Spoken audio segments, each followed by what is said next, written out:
happy with their both. Oh, well, this is great. I feel it considerably less pressure than maybe I would have felt if everybody were here. Yeah, good start.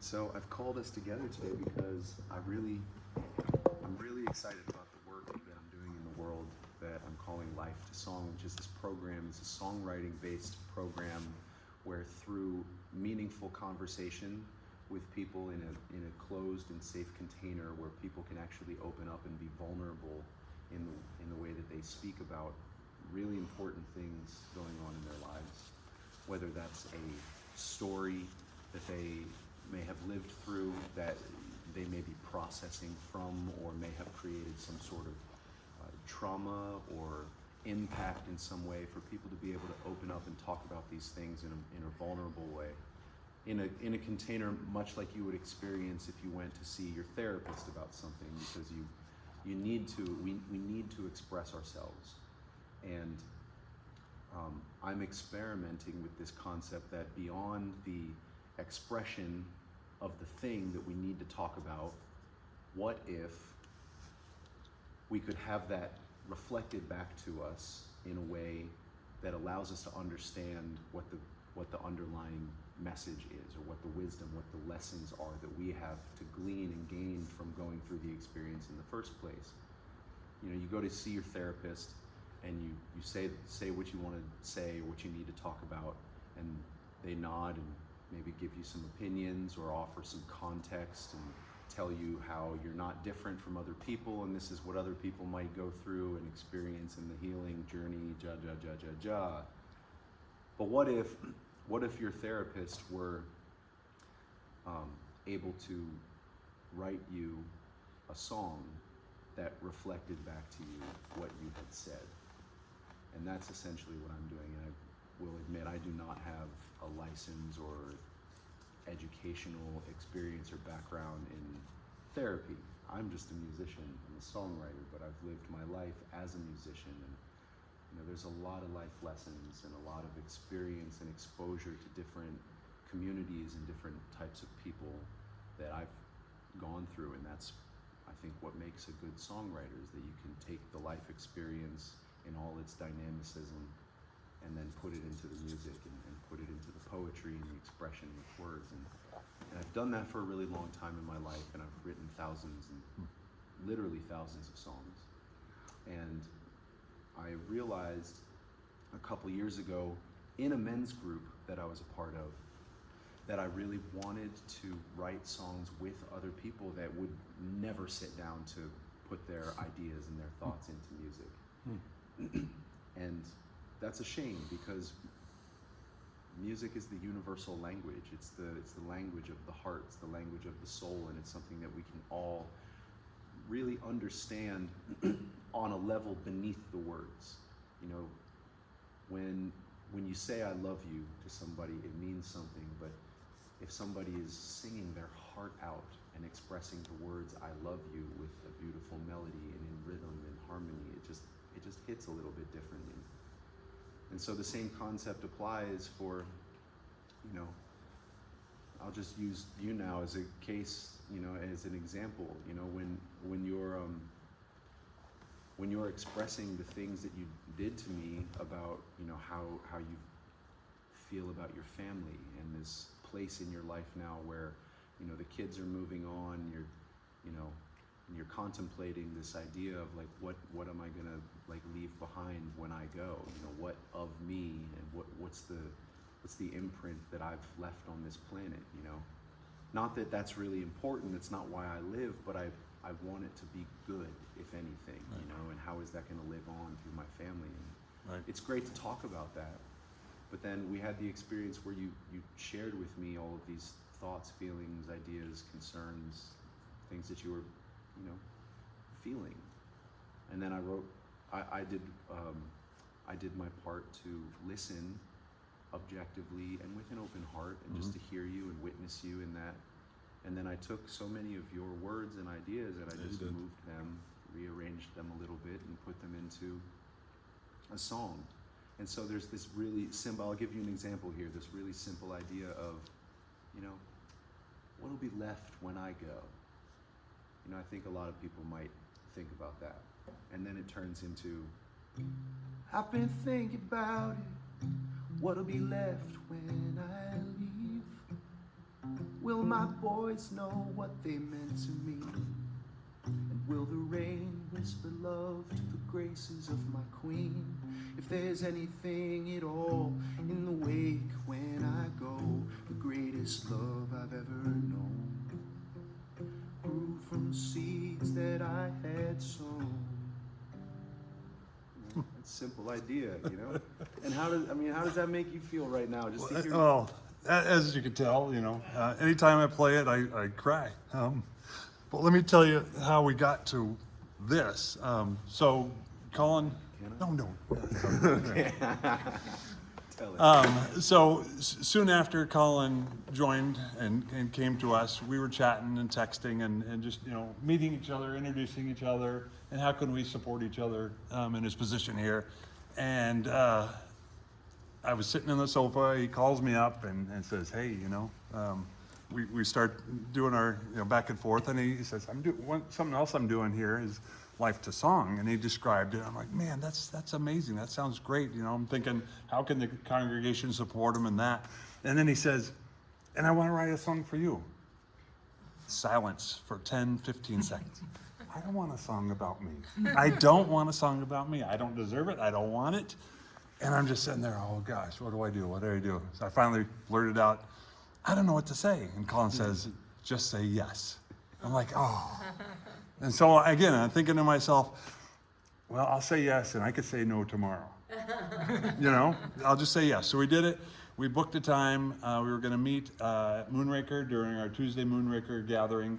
We said hello to everybody, and then we took off to a room by ourselves and had the freaking best 45, 50 minutes that I've ever had. I mean, well, I won't say ever had, but it exceeded expectations to the moon. It was such a great opportunity. And then less than a week later, he sends me a text, hey, the song is done. I want to sing it to you. I'm like, are you kidding me? You created and composed and recorded a song?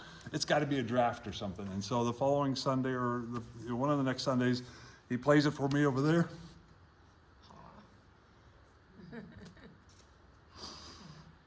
It was amazing. So I think my message is, whether you want a song for yourself or not, do it. But if you really don't want to do it, gift it to somebody. Give this opportunity of a song to a close friend or a family member or a family. You probably could do a family. Yes. Because that gift alone would be amazing to somebody who doesn't have the opportunity to be near Colin or experience this or have that connection. It could be, you know, across the world with Zoom these days, right? I mean, I'm sure he could do a Zoom call with someone in Indonesia and have an impact on them. So, I mean, it's just ridiculous how talented this guy is, and that song was it just touched me. I listened to it like, I don't know, 15 or 20 times that day, and then like 5 to 10 times every day after that. I shared it with the family because it's about them. It's not about me, it's about them. And they all just absolutely loved it too. So I couldn't thank you more. It was amazing. Thanks, brother. It was a gift to work with you, and what you're speaking to is, yes, there's something about this work. It's for me, it feels very personal and one-on-one, but also I'm with the mind that we're all always mirroring each other. We are the reflections of ourselves in everybody else in some way.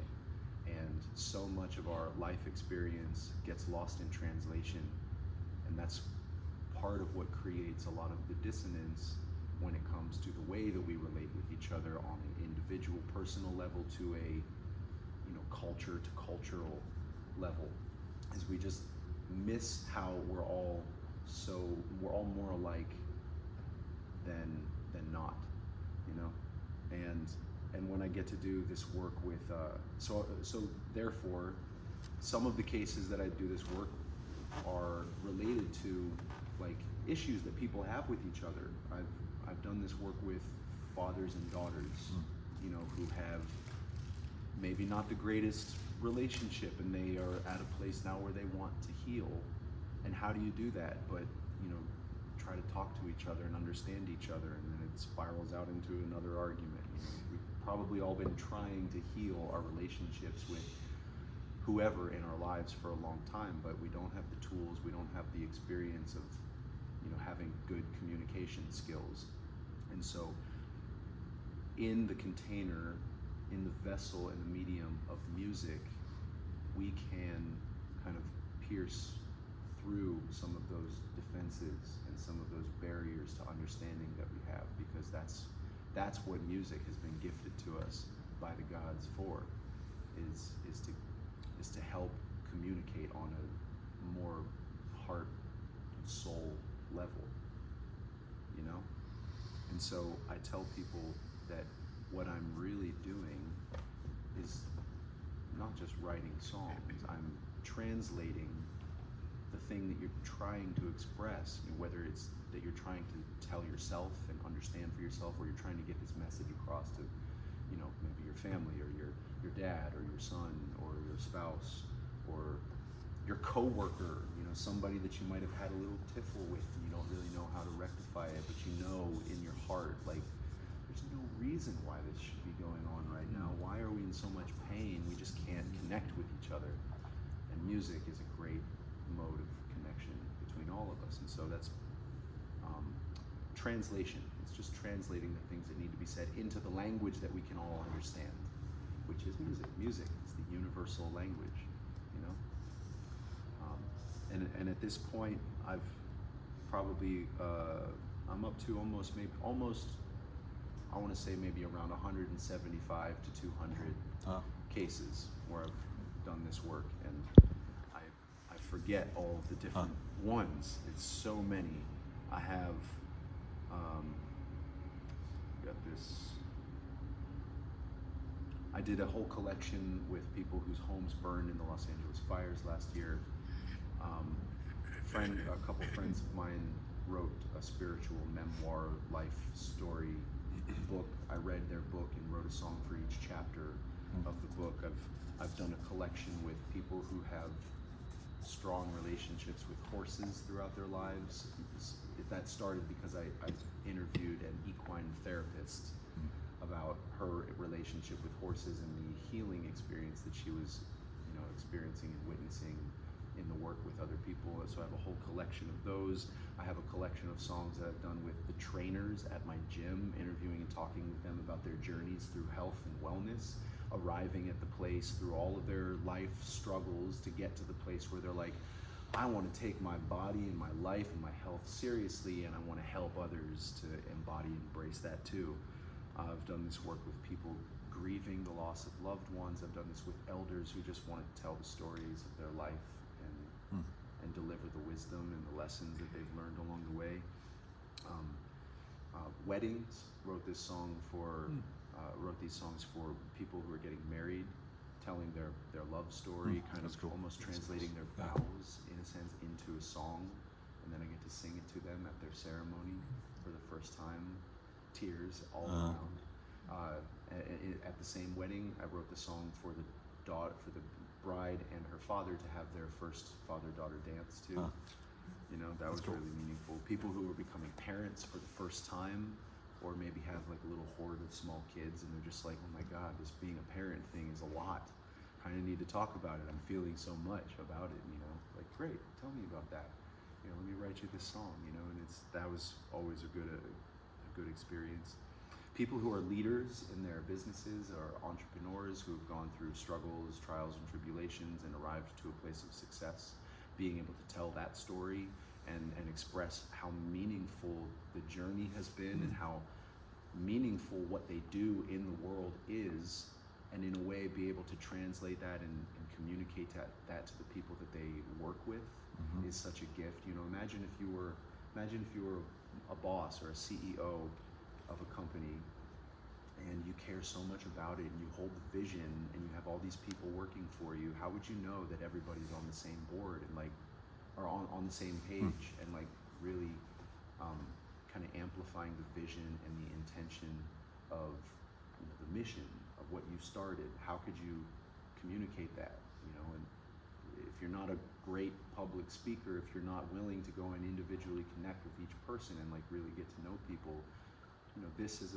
potentially a way that can translate and communicate some of that information in a really heartfelt way. And then imagine you throw a company retreat, and then you bring everybody together, and you get all of the people that work in this company that you started, and they're all singing this song together that is highlighting what is important and valuable about what we're all doing together into the world. How empowering, how bonding that can be for a group. People will sometimes lose their faith in God or stray from their spiritual path, and they don't know how to get back, or they're asking that question like, what's the point of everything? I don't know anymore. And to have that story reflected back to you in a song is a very meaningful experience for some. On that tip, I think our spirituality is always present with us. We might not know how to associate it or to like clearly define it or understand it, but it's always speaking through us in everything that we do, in all of our relationships and all of our endeavors and actions and things that we do in our lives. So to talk about it and then get it literally just reflected back to you in a song, it's like, oh, that's right, I'm not really lost. I remember where I am. That was the experience that somebody had when we did this work on that.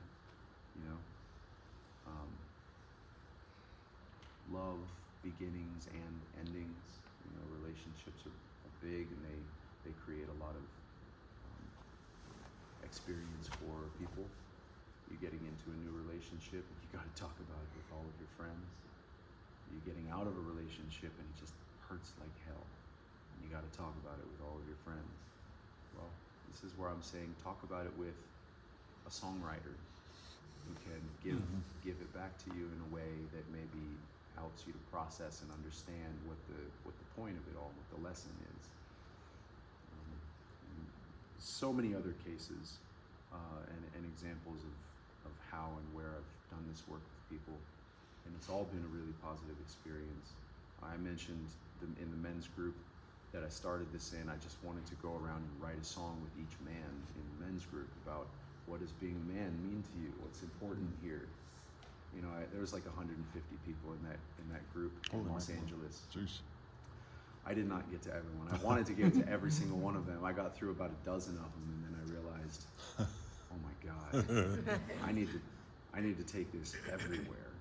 And so I stopped pursuing every man in the men's group, and I started doing it. Right around that time, the fires were happening in Los Angeles, and then I just started finding and connecting with people whose homes were burned up.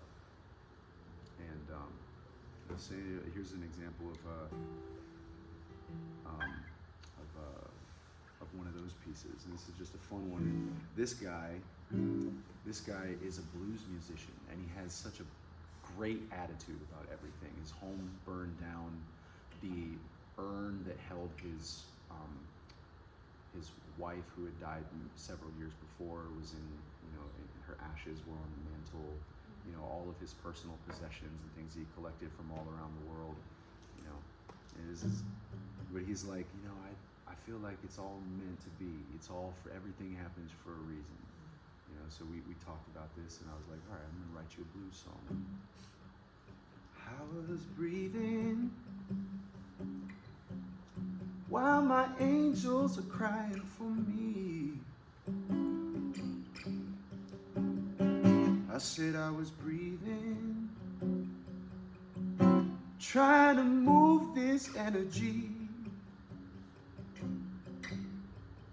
But oh Lord, my house burned down all the way into the sea.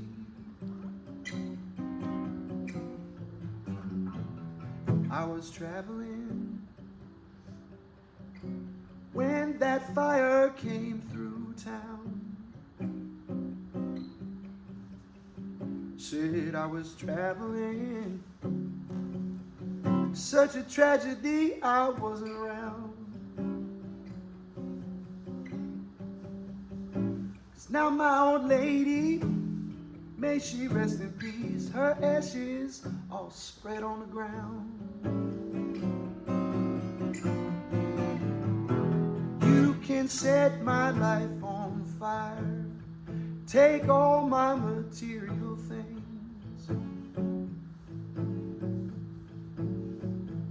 You can burn up all my memories, bring me down to my knees.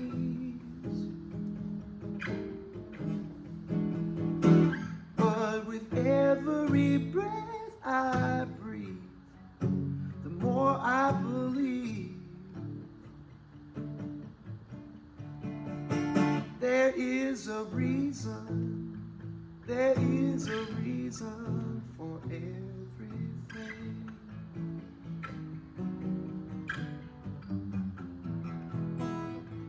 Huh, that's cool. That's so good. And there's more, you know, there's stories, there's heart, there's soul. Sometimes, and I'm gonna do you now if that's all right with you. You know, sometimes there's a lot of story that is told, and sometimes there's so much story and so much experience that there's more of a center line. There's more of a feeling. There's more of a heart and a soul underneath the stories that are being told. And sometimes the songs are less factual, you know, they're less descriptive, but they're more feeling. And because the nature of the conversation we had and what I'm getting to know of you, because we're also becoming friends around this process, you know, in addition to this process that we did, you know, I got the sense that there's more of a feeling that wants to be expressed here.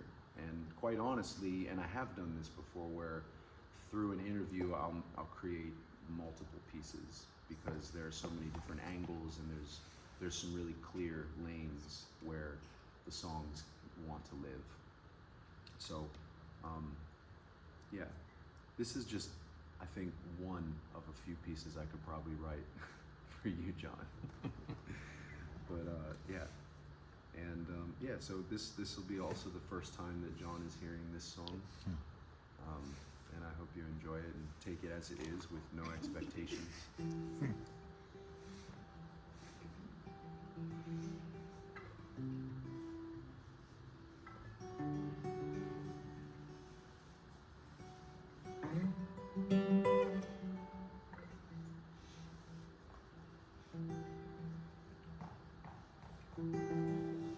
I don't deserve to be here, but God said that I could come. And I can hear it in the wind now, through the green, I'm not alone. I never had family that felt quite like home. Doors, they were open at the chapel, and on Sunday I will go, and I will pray with all my heart and soul. I'm surrendered now, I've made it home, and I cry my blues away. I thank God for God's mercy. Thank God for God's mercy.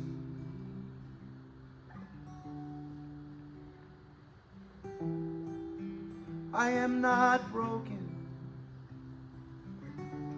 and I am not too late. Healing is not forsaken. I had a vision of my fate. You could put this in your pocket. You can always walk through the door. I was shown a light that cracked me open, gave me full access to more and more love than I've ever ever known before, than I've ever known before. And now I pray with all my heart and soul. I'm surrendered now, I've made it home. And I cry my blues away. Yes, I cry my blues away. I took a chance on a Sunday, and I thank God for God's mercy.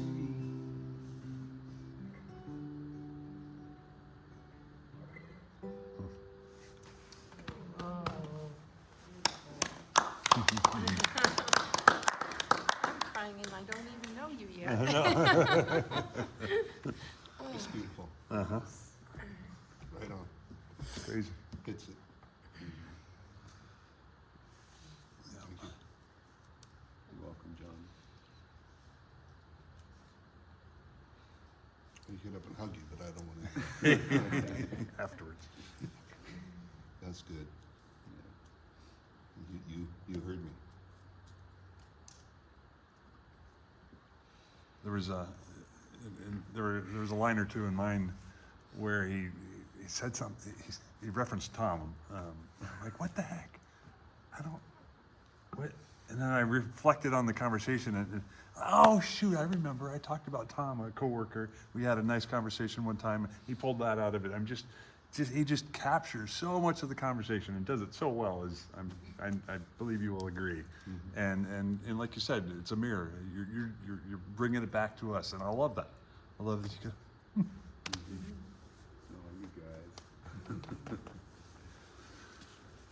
Yeah, hey, Marcia. It must be such an honor to be the audience of people's stories. And I wonder, is there elements that we're all the same, and yet each one different? Mm-hmm. Sure. Yes, that is a super theme. It's kind of the point of all of this, is that one of the big points in all of this is that, yeah, we are all more alike than we understand.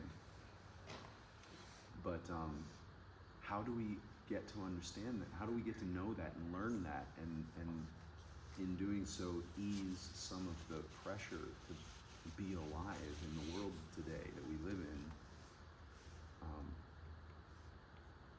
Unless we're making an effort to go and deeply connect with other people and find out the ways that we're all the same. You know? I don't know if anybody's seen this movie called I Heart Huckabees. Well, in this movie, there's one of the characters is on this mission to destroy this other guy's life because this other guy, through some arbitrary business move or random decision that he made, because he's like entitled and affluent and doesn't really care about his impact on other people in the way that he could, and it like destroyed this one guy's life. And so now he's out, I'm gonna destroy this dude's life. And then he gets to, at the end of the movie, he witnesses this man in this moment of pure breakdown. Like his life has been totally destroyed at this point. And he's like, oh, I get it. We're the same. And it's this like big revelation in the story and in the character development. But yeah, how do we get to understand that we're all so much more like each other without burning the house down on the journey to discover that? And I think that music and art, all art for that matter, is one of the ways that we can witness ourselves and somebody else,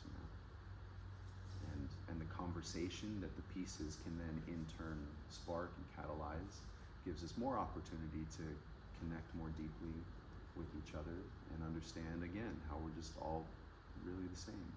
I have one final example I'll share with you.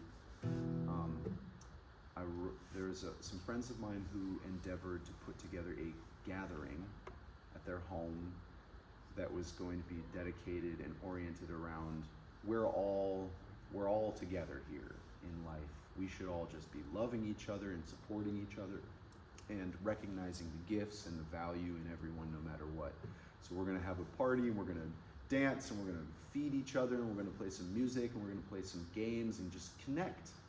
And it's kind of like, oh, that's like, for me, I'm a hippie, so it's like, okay, it's like a Tuesday. You know? It's like a Tuesday at Joe's house. You know? But they were like, yeah, well, we have a lot of people in our community who may not feel like this. We have a lot that do, and we have a lot that don't. So let's get everybody together and just be about that frequency. And I interviewed them. I was like, oh, that's really great. Can I do this process with you around your context for holding this event? You tell me what you're doing it for, what's important about it, what's going into it, what experiences have you lived through that brought you to this place. And we talked, you know, and I ended up writing them 2 songs. And I went to that party, and then I sang them for everybody in the room, and it was a great experience. But some of one of the lines are, It don't take that much to see someone. We're all more alike than you might believe. And if you grew up in this world without a tender touch, well, that's probably why you found this beautiful community. 'Cause we got that good for the whole neighborhood. And now's the time that we remember that we've got that nice. And everybody brought their lights, and we're gonna let them shine bright with each other. And if we get this right, we're gonna bring the world right back to the center. Cool. Very cool. it's really cool to see and witness how your stories and your experience can end up getting channeled and filtered into some poetry and lyrics and then music. And yeah, I'm greatly in love with this work, and I have a lot of vision on how I want to steer this ship into the future. It will always involve deep one-on-one interaction and connection with people. To do this with individuals, I'll do that forever, but individuals are sometimes part of a group, and I desire to do this work with groups, nonprofit organizations. I mentioned companies, any collection of people that has like a unifying vision or a unifying some center point. I used to live in Asheville, North Carolina, and they had that great flood a couple years back, and that would be an opportunity. I would love to go and meet with people in that community and create an album's worth of songs and put it out into the world so that so many other people who go through a similar experience can have a little bit of light and love and goodwill towards the experience and healing from it, like I did with the LA fires, like I'm doing now with my friend's nonprofit organization, who they help other companies that exist in the world to redefine what their why is. They call it essence work. So they're gonna go and talk to the CEO and the leaders of this company and be like, let's talk, why are you doing what you do in the world? And we're gonna make sure that your business practices and your code of ethics and the way that you deal with your people and places that you work with in the world, we're gonna make sure that it's in alignment with what's really true about your nature, about the good heart that you have. We wanna make sure that you haven't strayed from that, or that you have a clear understanding of how to continue moving forward in the world with with a good layer of stewardship for your people that you're working with, for the earth, and for the way that you exist in the world. So they call that essence work. I'm doing this work, which is kind of the same thing, but the give back is a song. So I'm gonna do this with each member on their nonprofit team. There's 5 of them, and I'm gonna talk to them. I'm gonna say the same thing. What's important about what you do in your work? Who are you? What are some themes around the shared vision that you have with your coworkers, et cetera, et cetera. I'm gonna write each one of them a song and give them a collection so that they can feel more unified as a team and be more effective in the work that they do in the world. I envision that I can do that with any company, no matter how big or small. Give me Apple, give me Google, give me SpaceX, give me all of these places. Let me talk with the people who carry the vision for what your company or your brand does and means for in the world. And then I will help you to articulate that and translate that into a language that everybody can have more easy and accessible time understanding, really embody and embrace what that means. And then as you all move forward together, you're just a little bit more connected, you understand each other a little bit more, and you can be more effective in the way that you work in the world. Do this with a family. It doesn't have to be a company. Do this with a group that is a family. You know, maybe dad is a hard worker and has lost touch with his kids over the years and doesn't really know how to get back there. Or maybe has a strained relationship with the wife or the husband or whoever, and you don't know how to heal through some situations, and music can teach us so much, beyond just the words, So this is a little bit of the context and vision from where I'm rocking and rolling with this. Colin, do you want to mention how we're hoping you're going to come to our retreat? Yeah, absolutely. And so John, for example, and this is totally in alignment, John is hosting a retreat. This will be your second year doing it, right? And it's called Full Access, right? It's a software retreat for mostly introverted programmers. And we're creating a formula that will bring them out of the woodwork and bond and build relationship in what you're doing. We have a jam session night because half the people in the organization are musicians. Right? He's going to come, hopefully, and lead us in some song and help the bonding of the community. It's a small thing, under 100 people. And I've asked John to feed me a couple of his friends who he knows are coming to the retreat so that I can do this work with them, and then I'd like to give a little presentation and show them just how, you say introverted people, who are maybe not used to this idea of how can I be more connected to the world around me. It's like, it's scary, and I'm just gonna focus on my work. Like, I don't need it, I'm good. But how do we know what we're missing? And maybe some of the music can share with us on a deep level, like just how much we might be missing by closing off to being in connection with other people. And it starts with, like, that's what I'm really available for in this, is to connect with people. Like, I'm not using you for the purpose of finding a song. My initial instinct was, how can we connect, and how can I learn from you and with you, and then take that experience and put it into this language that is my first language, and express it and talk about it on the other side. This is not the goal. This is the goal, this connection. And I think that is really natural, a way of orienting around this, because music was never meant for our entertainment. Music was always meant to help align us with our divine nature, with God, and certainly in our connections with people around us. Because, what are we doing here, people? Like, I live with you in this world. I should be open to connecting with you in some way. And yeah, they say that connection is like the number one remedy for illness or for dis-ease. And that's the deepest underlying context. Connect with people and communicate in the universal language through music. And that is the basis for the program that I'm calling Life2Song. And I'm really grateful that you guys were all here and able to listen to me for a little bit and get some music. And I hope that if you feel called, I'm available to do this work with you, or the people in your lives that mean the most to you, or the people that you hate the most and you just wish to change their ways. Like, give me the hardest nuts to crack. I have faith in what music affords the human condition. So, thank you guys.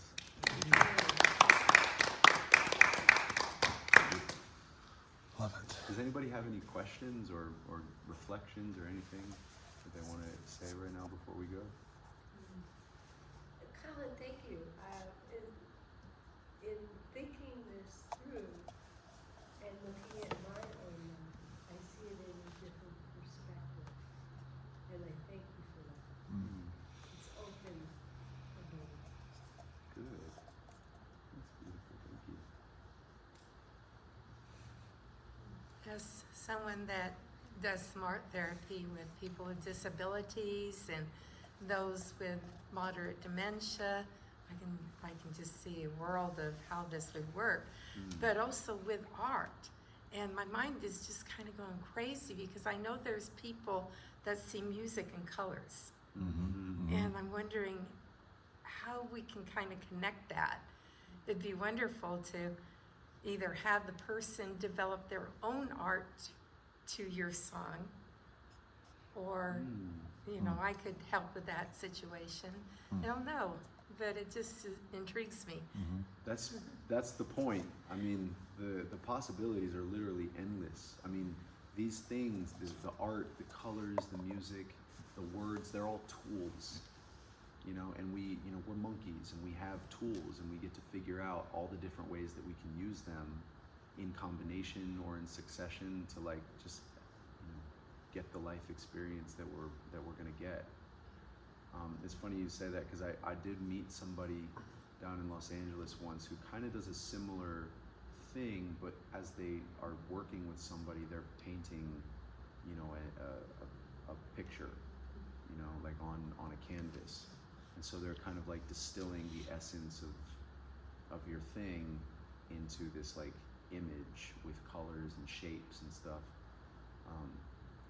Yeah, but that's really cool. And you did bring up something that the participation from the person beyond just the conversation and the opening up. Like for example, Scott and John, like these songs, granted, you know, you may not be singers, you may not feel comfortable doing that, but I mean, it's kind of universally accepted that allowing for any of us to allow ourselves to sing and express in a musical way can have a really mild or profound healing and growing experience within us. And so sometimes I will encourage people to take this song. Doesn't matter if you're not a singer, you know, you just do this by yourself, but take this song, because it's in the first person context a lot of the time. Take this song and sing it to yourself in the mirror every day, you know, when you get up, and see what that does for your awareness and your mental attitude and energy. See what that does to help you along your experience. You know, I've had a few people who are like, can you show me the chords to that song? Because I want to play it now. Or, hey, can you give me some guitar lessons and teach me how to play that song now? I had one dude, and I'll play you one quick recording here because I'm super proud of this one. One of the guys in my men's group, we did this work when his daughter, his second child, was being born, and he had another like 2-year-old kid at the time, and we were talking about the thing. We did the interview. I wrote in the song. He loved it. He was like, bro, now what I want to do is I want to learn this song. I want to play it on my guitar. I want to sing it, but I want you to produce a track. I want you to produce the song, and I want to sing it. I want to come to your studio and lay down the vocals, and I want to give it to my family for Christmas. Nice. And so, let me get this little speaker That right was here. So we did that. I wrote him the song. He came to where I was staying in Los Angeles, and we spent a day tracking the vocals, and he recorded the song that I wrote for him, and then he gave it to his family for Christmas, and they all freaking loved it. Yeah. And it's called Hey Marissa. His daughter's name is Marissa.